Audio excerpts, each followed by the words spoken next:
కర్నూలు జిల్లా ఎమ్మిగనూరులో పెద్ద ఎత్తున శాంతియుత ర్యాలీ చేపట్టిన ముస్లింలు వక్ఫ్ సవరణ బిల్లును వెంటనే ఉపసంహరించుకోవాలని డిమాండ్.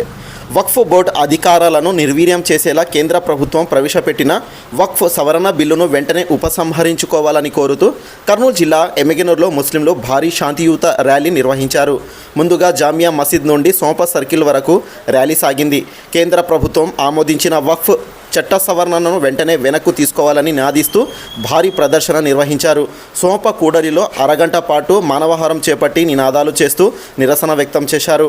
ఈ సందర్భంగా పలువురు మాట్లాడుతూ ఒకే దేశం ఒకే చట్టం అంటూ ఎన్నికల్లో విస్తృత ప్రచారం చేసిన మోదీ ఎన్నికలు గెలిచిన అనంతరం వక్ఫ్ బోర్డు సవరణ చట్టం పేరుతో ముస్లింలను ఇబ్బంది పెట్టే ప్రక్రియను పూనుకోవడం ఎంతవరకు సమంజసమని ప్రశ్నించారు. వక్ఫ్ బోర్డు బిల్లు సవరణ వల్ల ముస్లింలకు తీవ్ర అన్యాయం జరుగుతుందని పేర్కొన్నారు. ముస్లింల ఆస్తులకు భద్రత లేకుండా చేయడమే వక్ఫ్ చట్ట సవరణ ముఖ్య ఉద్దేశమని మండిపడ్డారు. కేంద్ర ప్రభుత్వంలో భాగస్వాములుగా ఉన్న ప్రతి పార్టీ పునరాలోచన చేయాలని వారు ప్రభుత్వాన్ని డిమాండ్ చేశారు.